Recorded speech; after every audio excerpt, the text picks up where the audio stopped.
Summary of 7 Secrets for Negotiating with Government. How to deal with local, state, national or foreign governments and come out ahead. By Jeswald W. Salacuse. You can't always get what you want. All governments rely on some form of negotiation to get things done. Since governments control society's power, they define negotiations based on how they want to deal with private citizens or companies. Government officials rarely see themselves as being on an equal footing with another negotiating party. Instead, their governments direct and authorize agreements to maintain the power imbalance that gives them authority. 4 parties drive government negotiations. 1. The governmental unit's representatives. These officials have the legislative, judicial or executive authority to act on behalf of the government. In 2005, the U.S. had 88,000 federal, state and local governmental units, employing 19 million people. Worldwide, you can negotiate with 192 sovereign governments. 2. Individuals and groups, people, companies and constituent groups constantly come in contact with government either to seek permission to undertake an initiative, or to reduce or eliminate some penalty. For example, when individuals negotiate with the IRS, taxes are at stake. Public colleges and hospitals interact with governments to get their operating funds. 3. Hired third parties. People frequently retain lobbyists, lawyers, and consultants to work through government bureaucracies. When the U.S. pharmaceutical industry lobbied Congress in 2003 about Medicare prescription benefits, the industry spent $141 million and used 950 lobbyists, including 30 former members of Congress. The industry got a law passed preventing the government from cutting the price it pays for prescription drugs. 4. The public. The constituency is always a party in governmental negotiations. Negotiations happen when 2 or more parties communicate, formally or informally, to agree on a future course of action. Government agencies have a legislative or regulatory responsibility to deal with private parties who seek some resolution. In negotiations, government representatives often have the discretion to choose among a variety of ways to interpret relevant regulations. When you enter a negotiation, determine just how much power, authority, or discretion the government's negotiator has. He or she might have the ability to decide how to handle your deliberation, or which official to assign to your case. The flip side of discretion is corruption, which happens when a government official uses power for personal gain. Corruption can occur when an official has full discretion and is not accountable to others. While corruption is hard to measure, a 2006 study ranked the U.S. as the 20th most corrupt nation. Commonly, officials have limited control over any individual situation, but the relevant agency's past actions may be the best indicator of its representatives' real power. When dealing with a public body, appearances are important. Avoid using the word negotiation, since it can imply that the institution is customizing rules and laws for your specific situation. To be more politically appropriate, refer to interactions with government officials as discussions, conversations, or requests.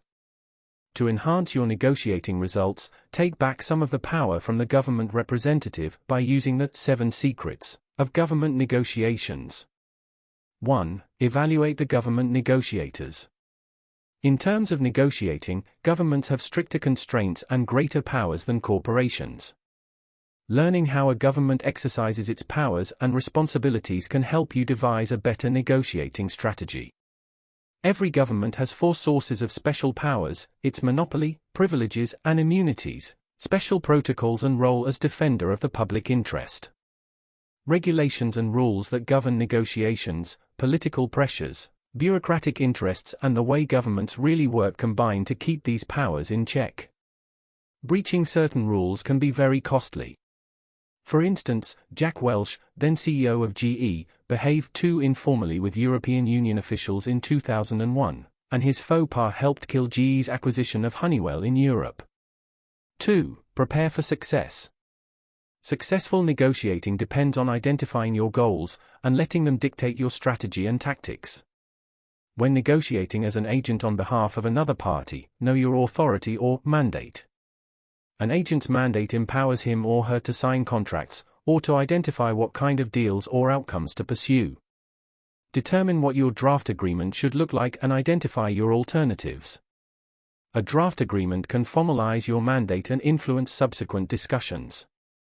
Since government representatives pursue their own interests along with their agency's interests, have a deflecting response in mind if someone hints that you should pay a bribe or engage in unethical behavior.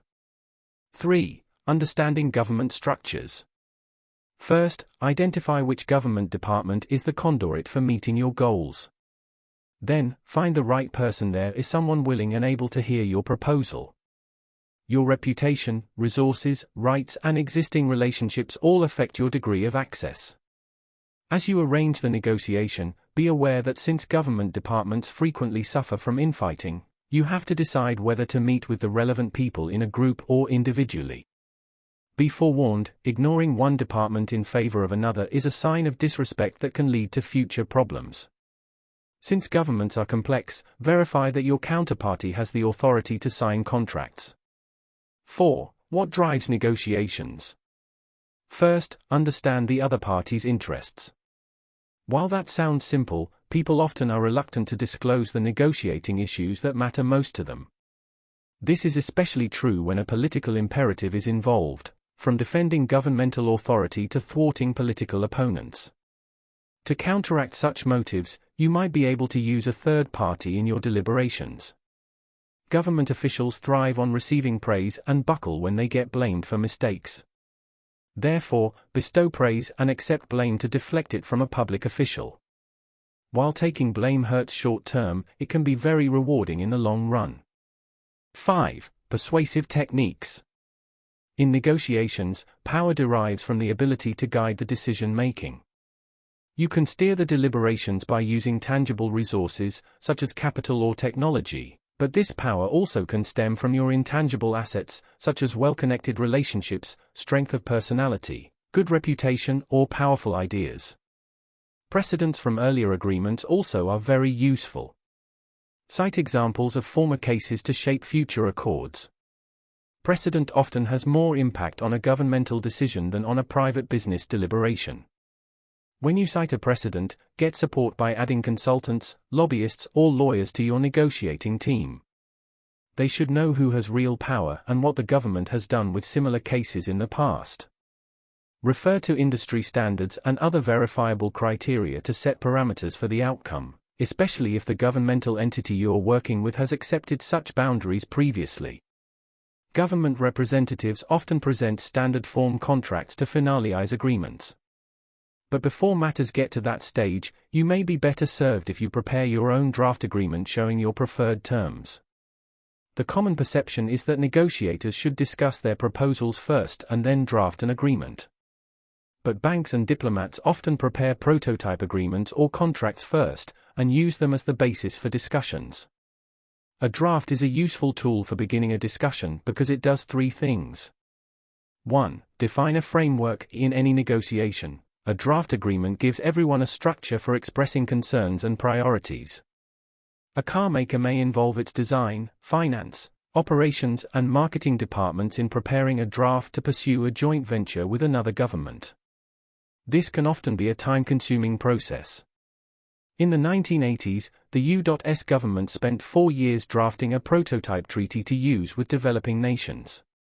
2. Communicate priorities. The draft shows one party's main concerns to the other party. Since it contains language that both parties use, it simplifies the process. 3. Set the agenda. The party that writes the agreement often runs the discussion. If you want to set the agenda, prepare the draft yourself. Then be ready to talk about it as you explain the context of the discussions and your rationale for making an agreement. Drafts matter, but they do not establish fixed positions or limit discussions. By setting a framework, drafts help you avoid the one thing government officials hate most: surprise. To eliminate any surprises, talk to the relevant officials before your formal session about what you plan to present. Tell your government counterparty about any issues that could foment public opposition and any other negatives in the proposal. Remember, the goal of any negotiation is to find common interests and give both parties a path for reaching their individual goals. 6. Three's a charm. If you have a strong personal and professional relationship with an authority figure, you do not need a third party's help. But if you don't have top-level access, consider using additional experts who know the big players and can support your case. While this is often helpful, some governments have rules that restrict who can join negotiations. Use third parties cleverly, as ExxonMobil did when it wanted to build a pipeline in Chad. Because of the company's association with the Exxon Valdez oil spill, its executives knew they would encounter significant public opposition from environmentalists and human rights groups. They realistically acknowledged that they lacked credibility in guaranteeing that the project would benefit Chad's citizens.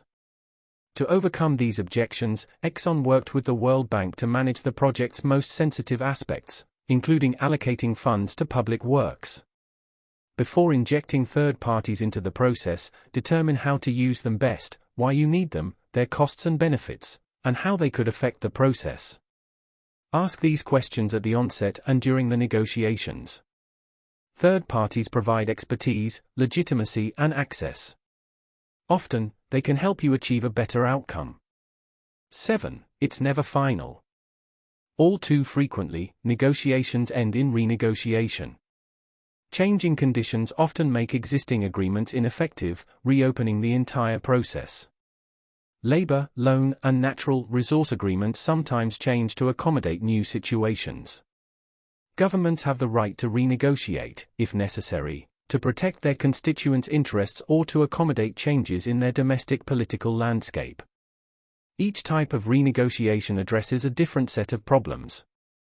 1. Post-deal, when an existing contract expires, and both parties want to renew it, renegotiations form the usual route. This covers such events as extending a short-term government authorization or license. 2. Intra-deal, when a project is underway and a significant event changes its circumstances, these negotiations provide a way for the parties to alter the contract. 3. Extra-deal, these stressful renegotiations happen when one party wants to change the terms of an existing contract, even though it does not provide for change. Negotiations differ from renegotiations, since the involved parties already know each other and know the details of the original agreement. The original agreement may legally mandate good faith negotiations. The parties all have a vested interest in a new agreement, since they have invested significant time in concluding the original negotiation.